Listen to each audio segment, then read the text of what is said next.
어르신, 이건 앞으로 드시면 안 됩니다. 병원에서 이런 말 들으신 적 있으신가요? 그동안 몸에 좋다고, 속 편하다고 매일 드시던 그 음식이 오히려 건강을 무너뜨리고 있었을 수도 있습니다. 어떤 분은 이렇게 말합니다. 나는 이거 먹고 살았어요. 근데 어느 날부터 갑자기 속이 더부룩하고 관절이 붓고 혈압이 안 내려가더라고요. 그래서 병원에 갔더니 식습관부터 바꾸셔야 합니다. 특히 그 음식은 이제 드시면 안 됩니다. 이렇게 단호하게 말하더랍니다. 이게 뭔지 아세요? 바로 우리 50대 이후 시니어 세대가 습관처럼 매일 먹는 음식 중 하나입니다. 문제는 그 음식 자체가 아니라 먹는 방식, 조합, 시간대, 그리고 우리 몸의 변화와 맞지 않는다는 점입니다.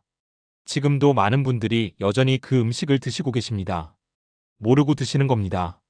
잘못 드시면 오히려 염증이 쌓이고 혈관이 망가지고 면역이 떨어지는 원인이 됩니다. 나도 매일 먹는데 혹시 나도 해당될까? 그럼 도대체 뭘 먹어야 하지? 이 영상에서 정확히 알려드립니다. 건강을 지키기 위한 최소한의 식습관 점검, 지금부터 함께 살펴보시기 바랍니다. 안녕하세요. 소문통입니다. 알면 득이 되는 생활소문, 바로 시작합니다. 50대 이후부터 건강검진 결과가 하나둘씩 달라지기 시작합니다. 혈압이 오르고 혈당이 조금씩 높아지고 의사 선생님이 말합니다. 식습관 바꾸셔야겠어요. 그 말 한 귀로 듣고 흘리셨던 적 있으신가요? 처음엔 대수롭지 않게 들립니다. 그거 다 나이 들어서 생기는 거 아니야? 내가 평생 이렇게 먹고 살았는데 지금 와서 바꾸라고? 하지만 문제는 우리가 늘 먹던 식단이 나이 들면서 독처럼 작용할 수 있다는 사실입니다. 하루 세 끼, 밥 먹고 찌개 떠먹고 반찬 몇 가지 집어먹는 게 그저 평범한 일상이었는데 이제는 그 식사가 내 몸에 염증을 쌓고 혈관을 망가뜨리고 장기 기능을 떨어뜨리는 원인이 됩니다. 무서운 건 당장 증상이 느껴지지 않는다는 겁니다. 그러니까 몰랐던 겁니다. 그리고 지금도 여전히 그렇게 드시고 계신 분들이 너무 많습니다. 뭐가 문제라는 거야? 내가 뭘 잘못 먹었지? 이 질문을 받으면 대부분의 어르신들이 이렇게 대답하십니다. 나는 그냥 밥 먹었어요. 흰쌀밥에 국 하나, 반찬 서너 가지. 바로 그게 문제입니다. 그렇게 30년, 40년 먹어온 식습관이 우리 몸이 약해진 지금엔 독이 되고 있다는 사실, 이제는 정확히 알고 바꾸셔야 합니다. 특히 50대 이후엔 혈당 조절 능력, 소화 기능, 염분 배출 능력이 20, 30대보다 현저히 떨어지기 때문에 과거와 같은 식단이 더 이상 안전하지 않습니다. 그리고 대부분의 어르신들은 그걸 나이 탓으로만 돌리고 참으십니다. 배가 더부룩하고 기운이 없고 잠이 안 오고 가끔씩 심장이 쿡쿡 쑤시는데 병원 가면 다 정상이래요. 이런 말 많이 들어보셨죠? 그럴 땐 반드시 식단을 점검해 봐야 합니다. 지금 드시고 계신 평소의 밥상이 원인일 가능성이 높기 때문입니다. 하지만 걱정 마십시오. 모든 음식을 다 끊으라는 말이 아닙니다. 지금 식사에서 단 한 가지만 바꾸셔도 몸은 금방 반응합니다. 문제는 무엇을 바꿔야 하는지, 그리고 어떻게 바꾸는 게 현실적인지 잘 모르신다는 거죠. 그래서 오늘 영상에서는 50대 이후 시니어분들께 가장 흔하지만 가장 위험한 식습관 조합을 정확히 짚어드립니다.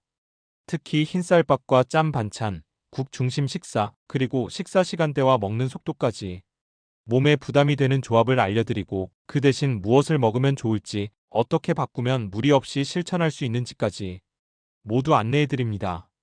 이걸 모르고 계속 드시면 몸속 염증은 계속 쌓이고 언젠가는 병원에서 정말 듣기 싫은 말, 이제 식단부터 완전히 바꾸셔야 합니다. 라는 진단을 받게 되실 수도 있습니다. 지금 바꾸면 늦지 않았습니다. 그리고 어렵지도 않습니다. 지금부터 그 내용을 함께 확인해 보시기 바랍니다. 지금부터 말씀드릴 조합은 시니어 분들이 거의 매일 식탁 위에 올리는 조합입니다. 바로 흰쌀밥 국잠 반찬입니다. 겉보기엔 아주 평범하고 소박한 집밥처럼 보이지만 50대 이후부터는 이 조합이 건강을 서서히 무너뜨릴 수 있습니다.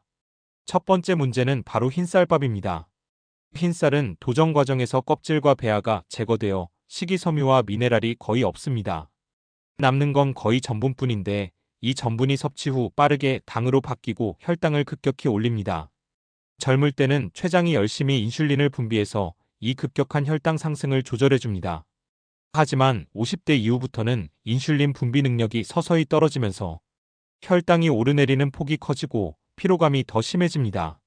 특히 반복적으로 고혈당 상태가 유지되면 당뇨병의 초기 단계인 인슐린 저항성이 생기고 그것이 복부비만, 고지혈증, 고혈압으로 이어질 수 있습니다. 두 번째 문제는 바로 국물입니다. 된장찌개, 김치찌개, 북엇국, 콩나물국, 시니어 식단에서 빠질 수 없는 국 종류들. 하지만 이 국물엔 공통점이 하나 있습니다. 바로 나트륨 함량이 매우 높다는 점입니다. 보건복지부의 자료에 따르면 찌개 한 그릇에 들어있는 나트륨은 하루 권장량의 2배를 넘기도 합니다. 게다가 국물은 그냥 넘기기 쉬워서 많은 양을 먹게 되고 짠맛에 적응되다 보면 반찬 간도 점점 세지고 혀의 감각도 무뎌집니다. 이렇게 짠 국물과 함께 흰쌀밥을 먹으면 몸 안에서는 혈당 상승, 염분 과다, 수분 저하라는 3중 타격이 동시에 일어납니다. 결과적으로 혈관 내벽이 손상되고 고혈압, 심장병, 신장질환의 위험이 높아집니다. 세 번째는 반찬 구성입니다. 멸치볶음, 젓갈, 장아찌, 고추장 조림류 등 대부분의 밑반찬은 단맛과 짠맛이 동시에 강합니다. 이렇게 설탕, 간장, 소금, 기름이 조합된 반찬은 중독성은 높고 영양가는 낮은 편입니다. 특히 젓갈류는 고염식의 대표주자이며 만성 위장질환, 위축성 위염, 장내 미생물 불균형을 유발할 수 있습니다. 결국 흰쌀밥 한 공기에 짠 국물 한 그릇, 짭조름한 반찬 몇 가지가 우리가 매일 먹는 식단이자 조용히 건강을 무너뜨리는 원인이 될 수 있다는 것입니다. 게다가 이 식단은 대부분 씹는 시간도 짧고 빠르게 먹게 됩니다. 그러다 보니 소화 흡수 과정도 부하가 크고 포만감을 느끼기도 전에 과식을 하게 되며 위장이 늘어지고 지방으로 저장되는 비율이 높아집니다. 이건 단순히 영양 문제만이 아닙니다. 몸 전체 대사에 영향을 미치고 염증 반응을 키우고 면역력을 떨어뜨리며 결국 만성질환으로 이어지는 식단 구조입니다. 그런데 문제는 이걸 아무도 위험하다고 말해주지 않는다는 겁니다. 오히려 소박하게 먹는다, 집밥이 최고다라는 말만 들으시니 잘못된 식단을 계속 반복하게 되는 겁니다. 이제는 바꾸셔야 합니다. 아예 다 바꾸실 필요는 없습니다. 단 하나만 바꿔도 몸이 반응합니다. 그럼 무엇부터 바꿔야 하는지, 실제로 뭘 드셔야 하는지 지금부터 구체적인 해결책을 말씀드리겠습니다. 자, 그렇다면 이제 궁금하실 겁니다. 밥이 문제고 반찬도 짜면 그럼 대체 뭘 먹으란 말이냐? 이게 가장 많이 나오는 질문입니다. 결론부터 말씀드리면 모두 바꾸실 필요는 없습니다. 딱 한 가지씩만 바꿔도 충분합니다. 첫 번째, 밥은 섞어 드셔야 합니다. 흰쌀밥을 완전히 끊으라는 말이 아닙니다. 흰쌀밥에 현미, 보리, 귀리, 병아리콩 등을 30% 정도만 섞어보세요.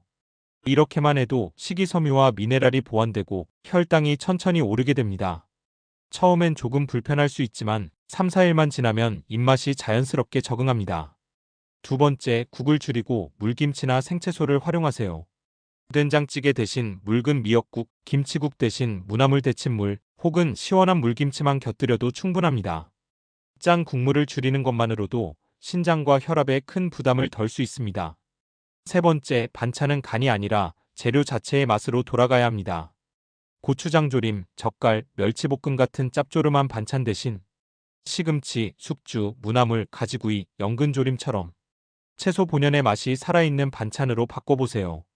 간이 심심하게 느껴진다면 들기름, 참기름, 깨소금 등 천연 향신료로 맛을 내시면 됩니다.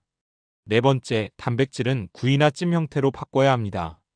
조림은 간장과 설탕이 너무 많이 들어가니 삶은 달걀, 구운 두부, 조기구이, 연어찜처럼 재료만 익힌 단순한 조리법이 건강에는 훨씬 좋습니다. 다섯 번째, 식사 속도를 바꾸는 것만으로도 큰 변화가 생깁니다. 한 입에 15번 이상 꼭꼭 씹고 식사 시간은 20분 이상 걸리게 하시면 소화가 잘 되고 포만감도 빨리 와서 과식을 자연스럽게 줄일 수 있습니다. 이 5가지만 기억하셔도 지금 식습관의 위험성을 80% 이상 줄일 수 있습니다. 그리고 중요한 건 당장 다 바꾸지 않으셔도 괜찮다는 점입니다. 하루에 한 끼만 바꾸는 것도 훌륭한 시작입니다. 오늘 저녁엔 국을 물김치로 바꾸고 내일 아침엔 현미 반 공기만 섞고 모레는 젓갈을 삶은 달걀로 바꾸면 됩니다. 몸은 아주 천천히 그러나 확실히 반응합니다. 여기서 꼭 기억해 주셨으면 하는 것이 있습니다. 이 식단 변화는 벌이 아니라 회복입니다. 내 몸이 보내는 신호를 이제는 무시하지 마시고 나를 위한 밥상, 건강을 위한 선택으로 바꿔보시기 바랍니다. 지금까지 잘 버텨오셨습니다. 이제는 그 수고에 걸맞은 건강한 결과를 하루 3끼 식사로부터 돌려받으실 때입니다. 오늘 영상이 그 시작점이 되기를 바랍니다. 당신의 식탁은 당신의 혈관이 되고 당신의 식단은 당신의 노년을 결정합니다. 천천히 바꾸셔도 됩니다. 하지만 지금 시작하셔야 합니다. 시청해주셔서 감사합니다. 도움이 되셨다면 좋아요, 구독, 알림 설정까지 부탁드립니다.